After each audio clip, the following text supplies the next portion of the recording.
My name is Julie Brotherton, and I have discovered my passion. It is treasuring and preserving the past one design at a time.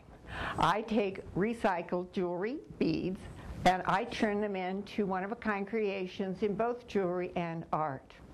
I had always been a creative person, doing many different things throughout my life. I've written songs, I've written poems, I've done different, usually crafts, every year. It was a new project, but now I have finally found what I love to do and what I want to put my heart and my soul into, and that is preserving our past through damaged, broken, and unwanted jewelry and beads, taking them and giving them a new life.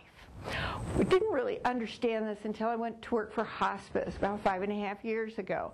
I worked there about 3 years at their upscale resale store here in Grand Junction. And it was at that time that I started realizing the importance of our past and preserving it and how it should be preserved. When you go to work for hospice, you go through orientation and you are taught about how hospice is founded.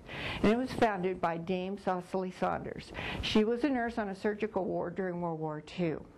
At that time, a Jewish soldier named David came into the ward, and it was discovered that he had cancer and he could not be sent back to the front to fight. And as he laid there in that ward dying, his heart was broken and he was devastated. And he would talk to her and he would tell her, "My life is going to mean nothing. I don't have a wife. I have no children. Everything I am will end here." What he didn't realize is that he had inspired her to found hospice. She founded the very first hospice at the facility next door to the hospital where she worked. When she was 40, she went back to school to become a doctor so that she could prescribe the type of treatment and drugs people need to alleviate their pain and their suffering before they leave this life. And the hospice I worked for was nonprofit, and because of that, we mainly survived off of donations. And many times what would happen when you were cleaning out a loved one's home, you were from another state or another city, and so you would just box these things together and donate them and hope that somebody else would be able to use them and that it would go to a good cause to support hospice, which is very, very true. But also there would, among these possessions, would be bags of damaged, broken, or unwanted jewelry and beads. And so what we would do is put them aside, and they would go to different people to use and recreate. And it was at that time that I started realizing that this was something that I could do also. We were in a staff meeting one morning, and I was asked to do a mask.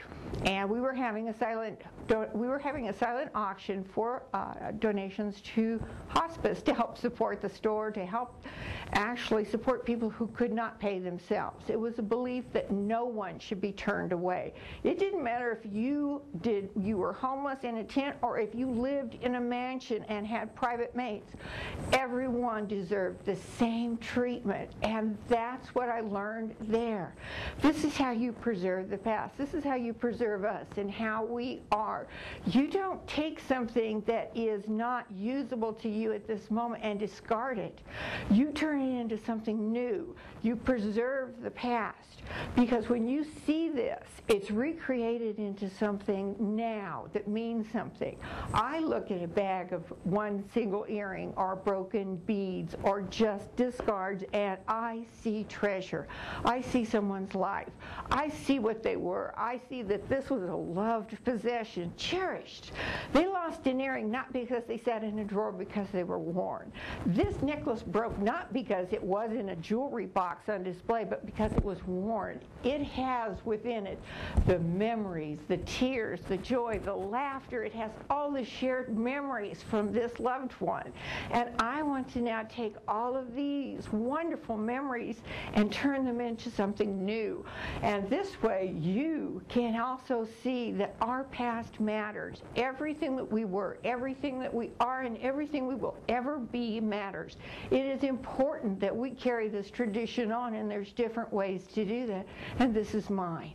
I want to preserve the past, and I may do it one design at a time, but that's because each one of us as individuals are unique, and we are one of a kind, and we all deserve deserve that recognition. And that's what my jewelry, that's what my business, that's what my art is all about. Individuals, being unique, celebrating ourselves and celebrating our love of life and continuing that celebration through taking what was and making it into something that is. And you will take this and you will wear it, you will love it, and you will know that every piece you wear, everything you look at has a story. And I will have to tell you that story, and I will blog about these stories, because when I get something, I want to know what it was. I want to carry it forward. Just what I'm wearing now, these earrings were a single screwback earring that someone loved. They wore them. That's why they lost the other one. So I took it, tore it apart, and turned it into 2 earrings that you can wear now. But that's the story.